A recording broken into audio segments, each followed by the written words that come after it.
Hear he, hear he. All right, guys. You know I like to follow a strict agenda, so this is really taking me out of my element. If you guys could try to start moseying your way towards the front. I know you can do it. Perfect. Awesome. Well, for anyone who doesn't know what the StockBridge Business Association is we are a group that really just wants to foster relationships.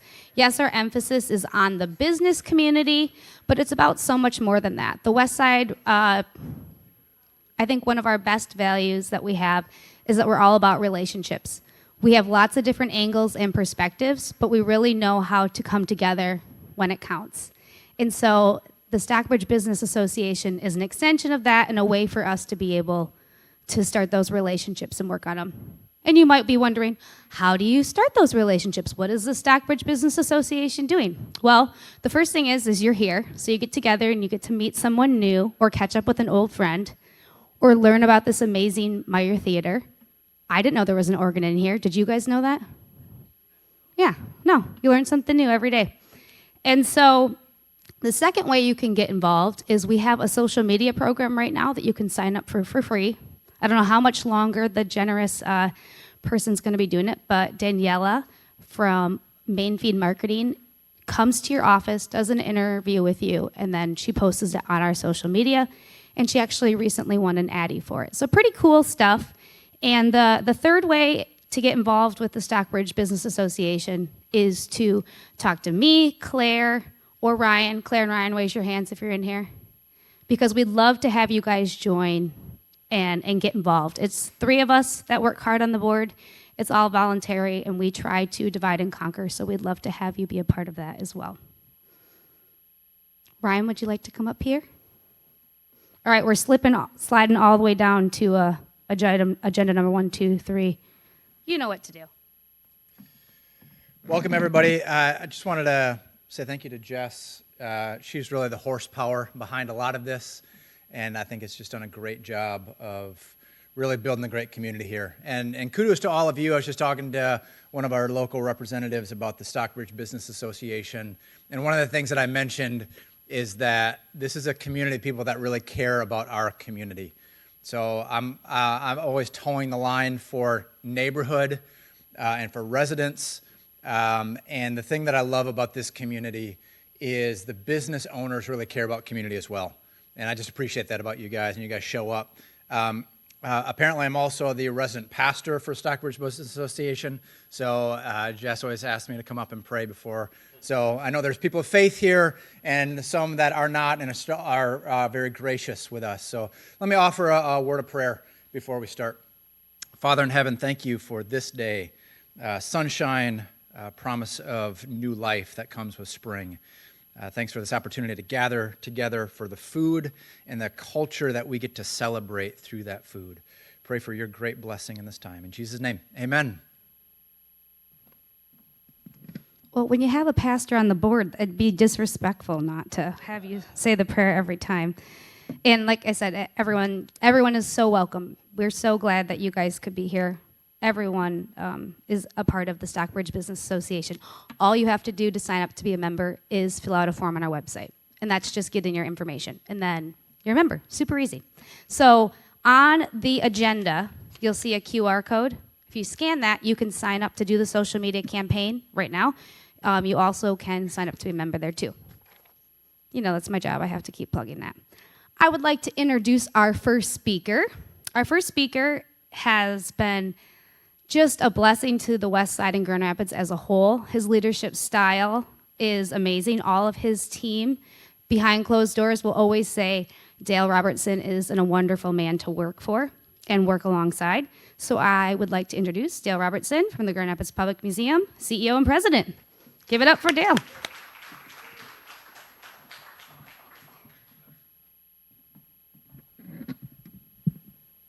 Thank you. I am Dale Robertson, President of the Grand Rapids Public Museum. I really appreciate that you chose our spot to meet today, and the turnout was such that we had to move into this space from a smaller space. And And let me just say just a couple things as quickly as I can here. Yes, we do have a theater organ. It's hidden behind there, but you can see all of the pipes. And the theater organ means that it has things like birds that chirp and xylophones and all of that. And in order to play a theater organ, you have to know all of the stops. So you've heard the phrase, pull out all the stops? That's what it's from theater organs with all of the crazy stops that most organs don't come with. The other thing, too, is that we have a school here, a 6th, 7th, and 8th grade school. It's a Grand Rapids public school, but it's a partnership with us, Kendall College, and Grand Valley, and they were just here this morning doing a performance, so that's why this stuff is here, and also the flowers are hiding the buckets because we have a leak. So it's a 30-year-old building, you know, it's just like home, right? Stuff happens. So you're an impressive organization. You're founded in what, the mid-70s, right? And got 30 grand from the city, which was, I think, a real vote of confidence and had to have been a large contribution. And it just, what's interesting to me is I'm retiring, I'm done at the end of this year. I was in high school when you were founded. You know, and how good to keep going and to keep growing and to also to call out specifically maintaining the culture and the uniqueness of the West Side, right? So I'm going to try to stick within my time, but I want to tell a story. So I came from, my wife's from Traverse City. She always wanted, if we could ever be in Grand Rapids, this is where I wanted, because there is a West Side culture, not just West Side Grand Rapids, but I believe West Side of the state of Michigan. I'm from downriver Detroit. I'm from Wyandotte. Okay, so in the vernacular of downriver, I'm a river rat from the dot. Okay, it's different. It's different, but very cool in its own unique way. Okay, so we wanted to move here. We moved here. I came here in August of 1999, and the Blue Cross office was in Cascade. We're living out that way. We're sending our kids to Our Savior Lutheran near Calvin, and had not really had an opportunity to get to the West Side until the city of Grand Rapids decided they wanted to move their health care coverage away from us. So I was at Blue Cross Blue Shield of Michigan. So I figure, okay, I can beat that city manager, which I could not. But I was trying to meet with all the city commissioners, and one said, sure, I'll meet with you, and he wanted me to meet him at an establishment on Stocking Avenue. So I meet him, and I go in, and it's November, and the Christmas lights are already up, and I'm thinking, okay, this is pretty good. And, we sit down, and the waitress comes over, and, she's got personality, and I'm thinking, yeah. And when I'm done, I see Chuck and Stella Royce. They're sitting in there, and Stella's from Hamtramck, and I go see them, and the owners are from Dearborn Heights. And I get in the car. And I call my mom and dad, who are still living downriver. And I said, you wouldn't believe this. For the first time since I've been here, I was in a neighborhood that looked like home. I was in an establishment where I knew how to interact with the waitress. I knew, it just fit. And telling somebody this a few years later, they were, saying, yeah, so the first thing is you've never been to the West Side, yeah. And I, and he said, and the thing is, and he actually said, I've never heard anybody say this before, but I think it's a badge of honor. He said, I've never heard anybody say that the West Side remind him of home. And it did. And I think that's the unique culture, at least for some of us, right? Because I felt as comfortable and as welcoming, actually more than I had any place else since I moved to this town. And that's a testament to all of you on the West Side for keeping that culture and that just, yeah, come on in, here's who we are, join, add to it. So no wonder you've been around since the 1970s. And you're committed to keeping that culture alive while growing and have vibrancy. And you've changed. I mean, you've changed, you've grown, but man, it's still a unique place. It's unique. So good for you. Thank you for that, and thank you for all getting involved. Let me tell you just for a minute a little bit about, because I think we are unique too. And just like I would argue you are charting your own course, we've charted our own course too. I'm all for best practices and finding them out and seeking them out, but I also think they can become prison if that's all you do. You can inform, but you got to take it and you got to make it your own, and you got to fit it into what is your own culture and what your own goals are. So here for us at the Grand Rapids Public Museum, our aim is to be as public, if not more public, than we've ever been in our history. The dedication plaque at the old museum says, dedicated to the free dissemination of knowledge to all. So that means at our core, we're an educational institution. And all means all. So it's first thing you start with the group picture. What's the first thing you do in the group picture? You look for yourself. So you got to see yourself when you come in. And then as an educational institution means we have to be physically and cognitively accessible to the broadest population. And because we're an educational institution, means we're a learning institution, which means you have to go out and you have to ask for help. So on that front, we partner with disability advocates and the occupational therapy program at Grand Valley State University and the Autism Center at Hope Network to meet those physical and cognitive accessibility goals. And so autism is basically our baseline of this universal design for learning. The Dale Robertson version of that is and I argue we're all on one spectrum. Educators will tell you we're probably not, but I'm a lawyer. Till the judge or jury rules otherwise, I'm going with that. They have yet to rule. So we're all on this spectrum. If you get it right, for those of us on the edges, it improves the experience for those of us in the middle. So the occupational therapist, color, temperature, texture, sound, light, all of that matters for how we take in information. And we've got to be able to move through the space and be able to just interact. And then within all of that is we believe here, since we have these bodies, we crave active learning. And so being in the presence of the real thing, and that's why we broke museum rules. We actually put artifacts and specimens in people's hands. So when a third grader drops a mastodon tooth and cracks it in half, we know what the inside of a mastodon tooth looks like. But we've changed our procedures a little bit to prevent that from the future. But it's those visceral experiences that create the stronger hooks for future information to land on. So we try to take advantage of all the assets we have, which 250,000 artifacts and specimens donated, 98% donated by the people of West Michigan over the last 171 years.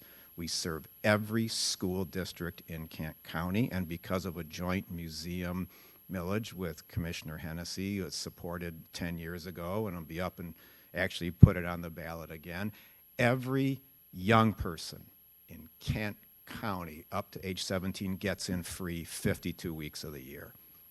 So that is how we try to get to that as public, if not more public than we've ever been. The riverfront is opening. I don't have the time to get into all that, but there will be a big opening celebration in a couple of weeks. So I just thank you for being here. Come use the place. Come in. A lot of programs, a lot of things going on over the summer. We are arguably the oldest museum in the state of Michigan, arguably the second largest museum in the state of Michigan. We are owned by the city of Grand Rapids. We are your public museum. Thank you for being here.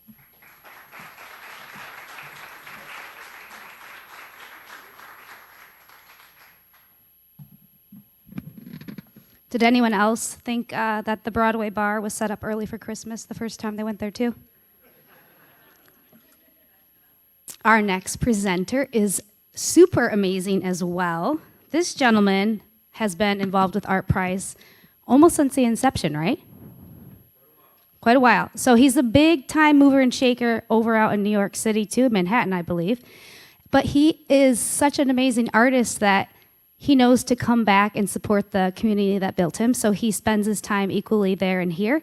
And he is our 2026 ArtPrize Executive Director. And it's pretty exciting. Come hear his vision, all right? Without further ado, Mr. Tyler Loftis. Woo-hoo! Thank you, sir. Thank you all for having me here. First and foremost, just wanted to thank Jess and Swift Printing for being huge supporters of ArtPrize for a lot of years, so please. Secondly, too, I grew up in a small business family, so just another hats off to all of you. I mean, small business, and it makes the world go round. So ArtPrize is extraordinary, and with this kind of leadership change or me being in this role, really leaning into collaboration and really leaning into Grand Rapids. I think Grand Rapids is the quiet benefactor that has made all of these incredible things happen. And I think Grand Rapids kind of sometimes gets overlooked as like, oh, just the background of this amazing things that are happening. But I think Grand Rapids and the communities that make up Grand Rapids are what really drives things like ArtPrize, this museum, all of the museums, all of the creative and amazing things that happen in our community. So moving forward, really want to connect more with the community, work more with the community, lean into partnerships. And that said, being a venue of ArtPrize was sort of a genius move in the early days there with Rick and the founders there, incorporating the city.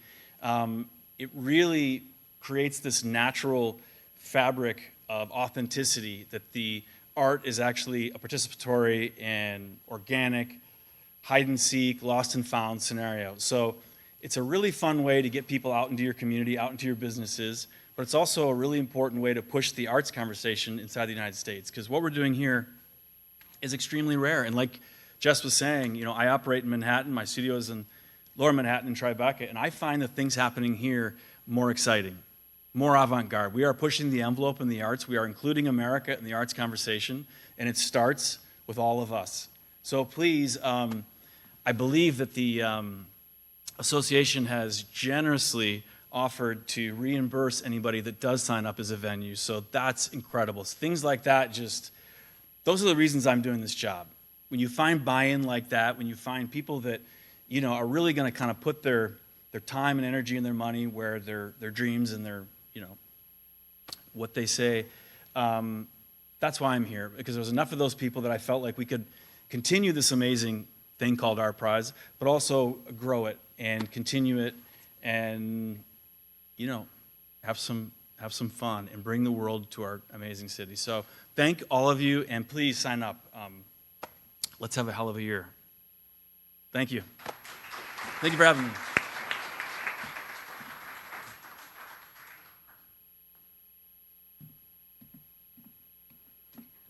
If you haven't signed up already, it's really important for ArtPrize. And I will be bothering you more about that via email. And I don't want to. I just want you guys to sign up, okay? We have about 20 West Side venues that are signed up so far. If you think, oh, I'm outside the boundary or something, don't even worry about that. ArtPrize hasn't officially set their boundaries. The more clusters we can put on the map, the more foot traffic we're going to have on the West Side. And it's going to be a really great year. I'm excited for it. All right. For our feature presentation now. It was 2017, and I went and heard a gentleman speak.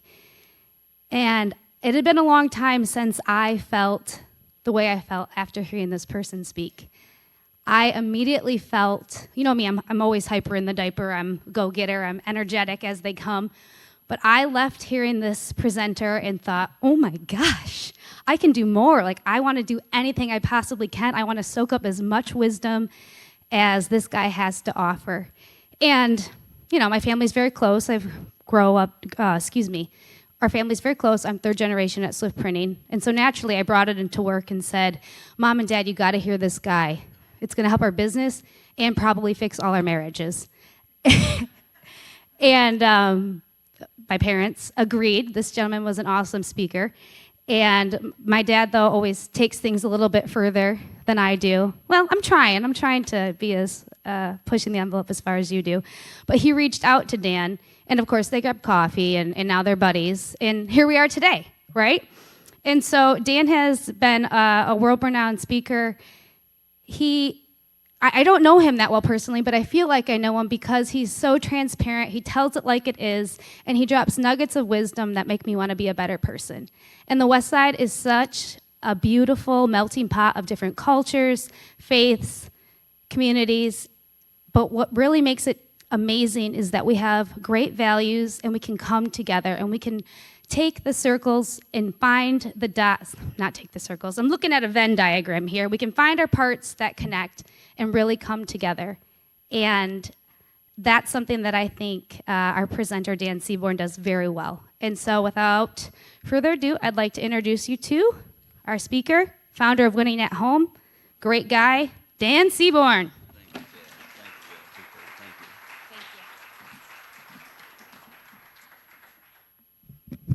Well, thank you, Jess. I will just say this. If you're having a hard day and a bad day, just go see Jess. She'll lift your spirit, and she will pick you up. So thank you for always being an encouragement to me. I don't have a canned speech ready for you today. I'm going to talk a little bit from my heart. I look at all that you do in this community. I live in Holland, but I obviously am a part in Grand Rapids Public Museum and all the things that you do here. Our family's very involved. We come and we participate and see this beautiful city. And I think about all the things that all of you do, but today I'm going to go a little deeper than that. I'm going to talk a little bit, instead of what we do and what we are, all that stuff, I'm going to go down and talk about your foundation. So there's this world-renowned teacher. His name is Henry Nouwen. Some of you may know that name. He says that we define ourselves in three different ways. As individuals, as people, we define ourselves by who we are in terms of who we are and what we accomplish. Like today when I said, hey, what do you do? The answer is what you do. He says we define ourselves by what other people say about us. And we define ourselves by what we have, what we own. Let me play along and kind of show you what I mean. Henry says we do this, and it's wrong. Really, who we are is different than these three things, but it's how we define ourselves. For example, if I said to you, who is Michael Jordan? You would answer, a basketball player. But that's not really who Michael Jordan is. For those of you who watched The Last Dance, that little video that came out that was awesome during COVID, there were 2 or 3 moments, and I'm a big Jordan fan. There were 2 or 3 moments in that video where you saw just a little touch of Michael Jordan. You go anywhere in the world and say Michael Jordan, everybody says basketball.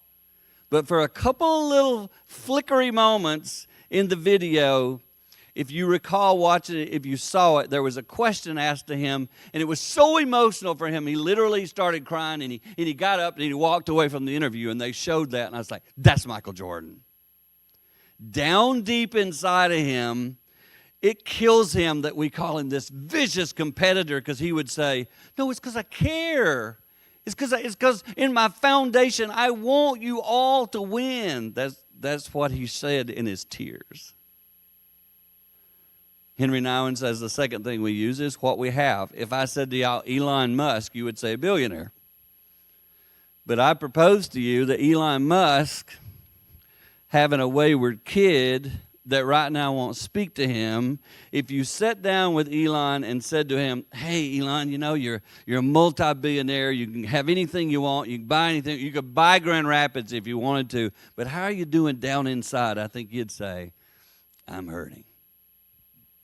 I think you'd say, down in here that my kid won't speak to me kills me. That's who he really is.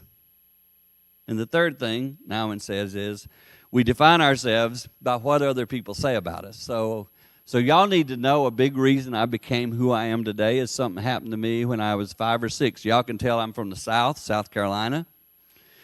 Grew up on a little farm. Really tough childhood.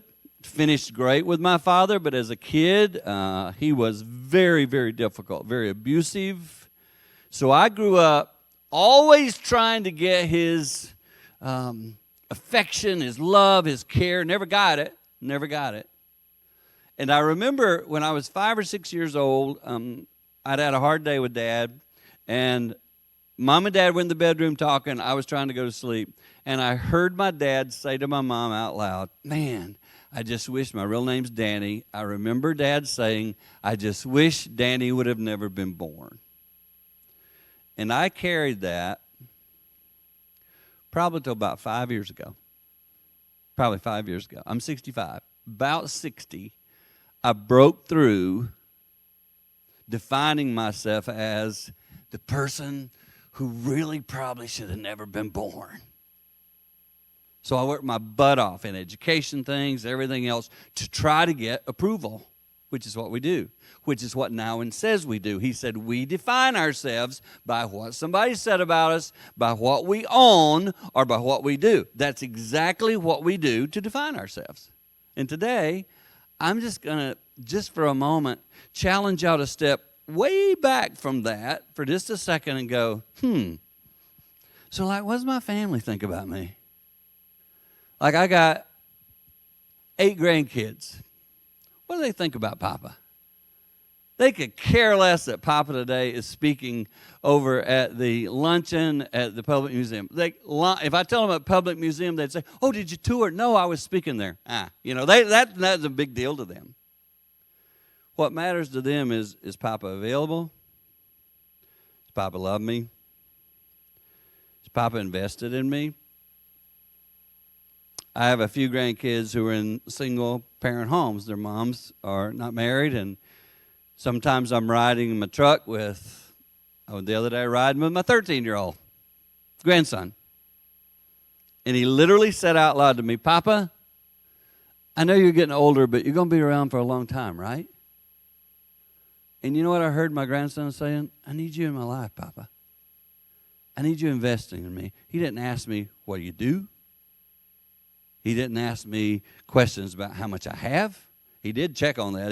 There is something I own he asked me to leave to him, but he did check on that. And he didn't ask me, what do people say about you? He just said to me, Papa, are you available for me? And I just want to say to all of us as individuals, we can go kill it, man. We can go kill it and do amazing. Elon Musk is killing it. Michael Jordan killed it. But at the end of the day, that's not who defines who they are.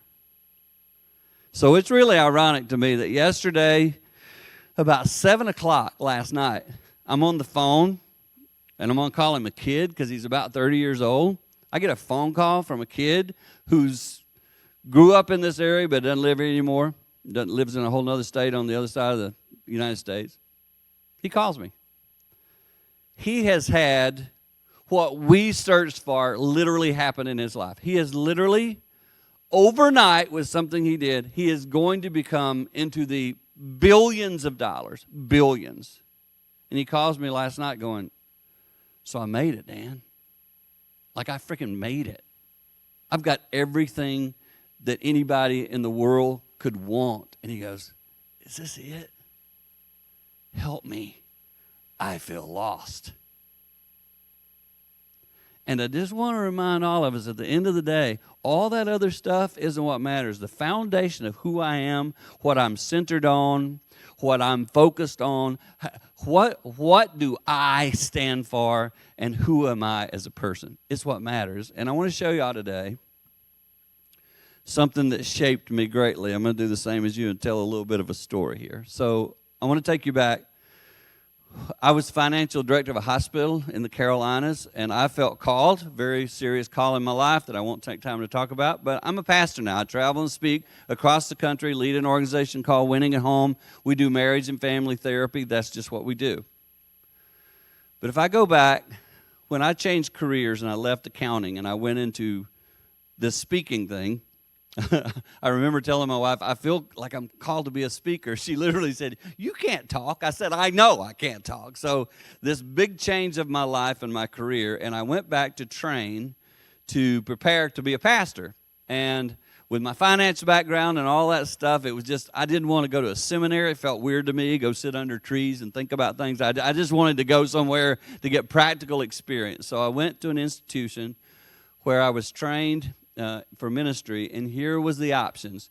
At the end of my time there, after 2 years, they said, you got 2 choices. You can either write a dissertation or you can be a chaplain at a VA hospital. This was in Marion, Indiana. So I chose the chaplaincy. 6 months. I had no idea that today what I'm going to speak about would be shaped by what I did there. My foundation shifted. So let me set it up. There were several buildings on the campus at this place, and I would be arriving at the little chaplain's office. It was just like a little building that was on the campus, and you arrive at the chaplain's office, and I was an intern, and they said to me, hey, today you're assigned to building 6, or you're assigned to building 3, you're assigned to building 4. And what that meant was you go to the building, you walk in, you go to every floor, you go to every room, you walk in, you ask how that veteran's doing, and if they would like a prayer, you pray with them. That was your job. You didn't force anything on anybody, you were just there and available. So that's how it started for me.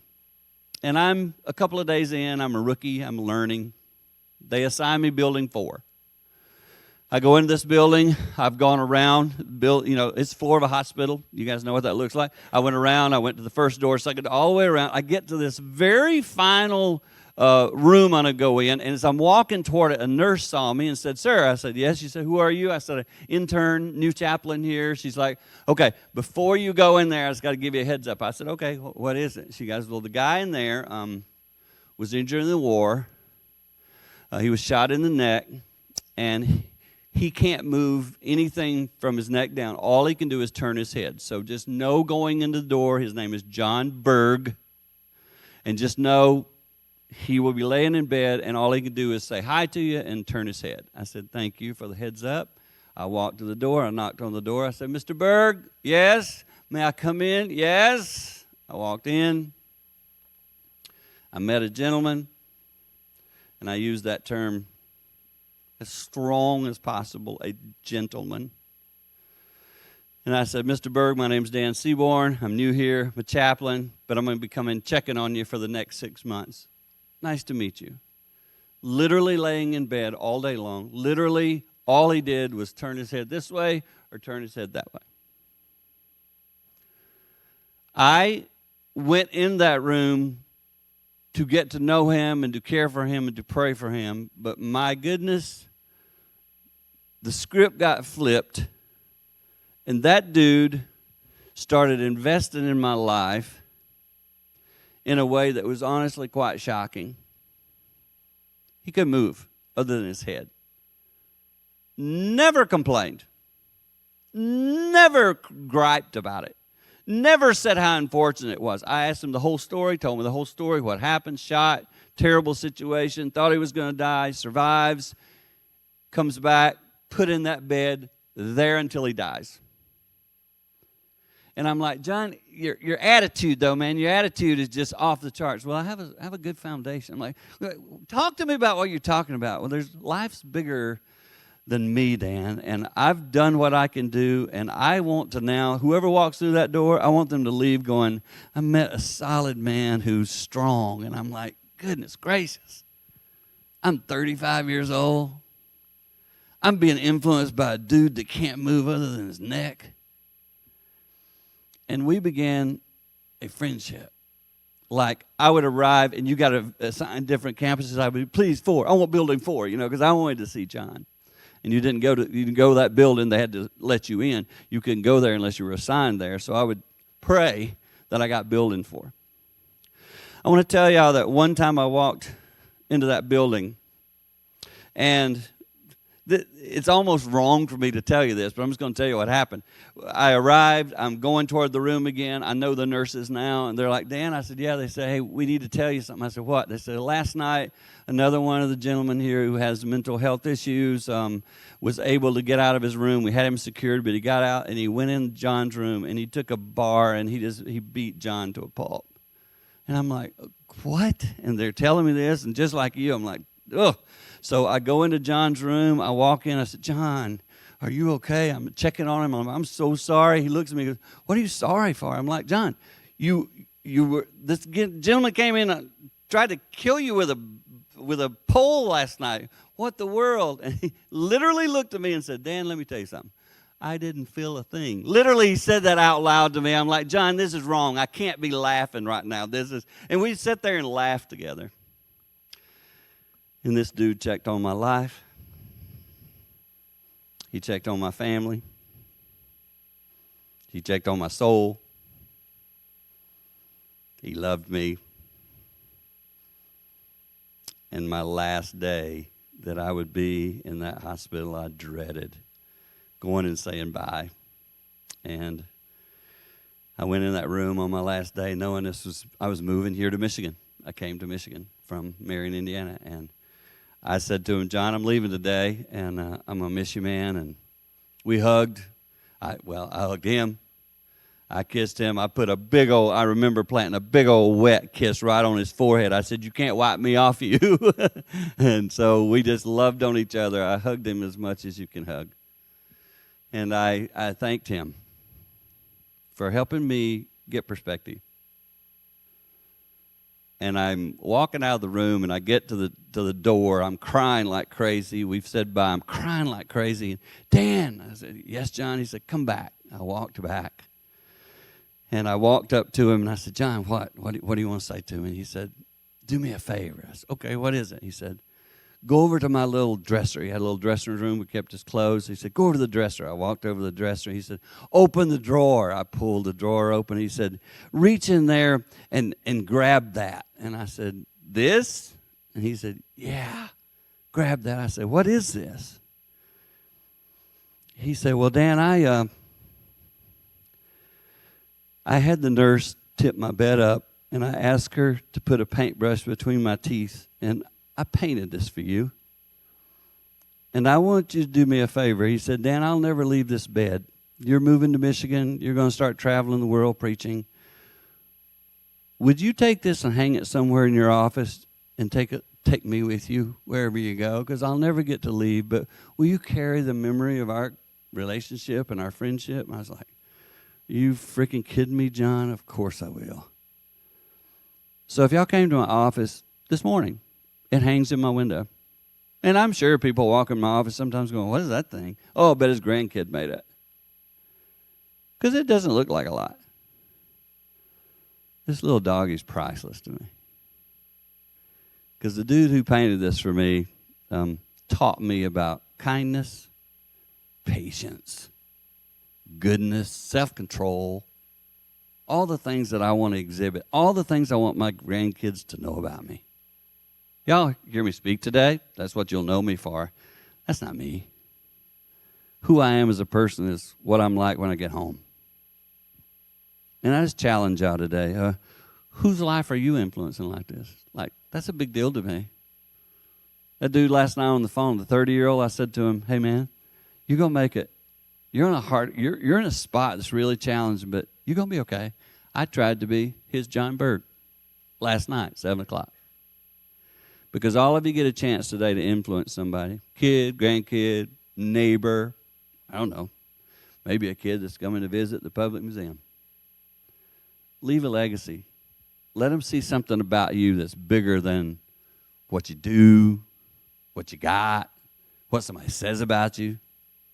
And if I go back 10 years ago, it mattered to me a lot what y'all said about me. In the last 5 years, no, I'm just here for a purpose. I'm going to share what I believe is truth. I'm going to walk away, hope it made a difference, and today I'm going to go spend a little time with my wife and grandkids. And I want you to do the same. And remember that these little moments matter more than you realize. So I just challenge you to go leave that legacy. And Jessica, you're so kind to allow me to come. Walt and Amy, thank you for inviting me to be here today. And I hope that these little nuggets and thoughts are things you can take and apply in your life. May God bless you. Thank you for letting me share.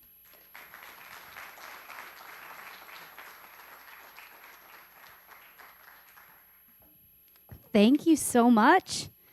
Oh, look at that. He ended early so I can finish more of the agenda that I wanted to cover.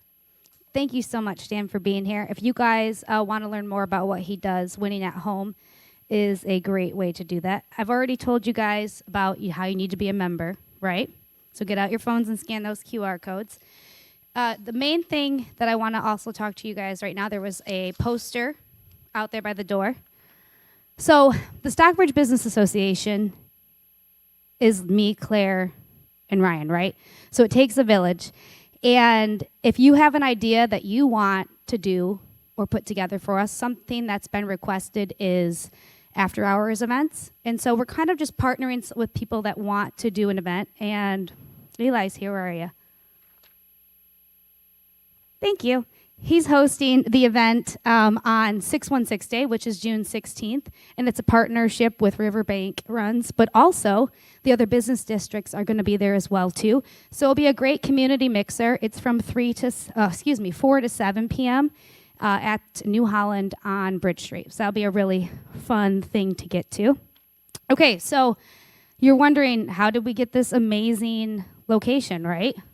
It's not all Jess. There's a lot of partnerships and everything that comes in. Matt, are you still here?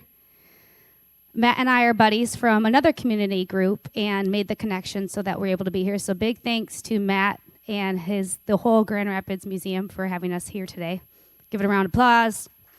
Thank you.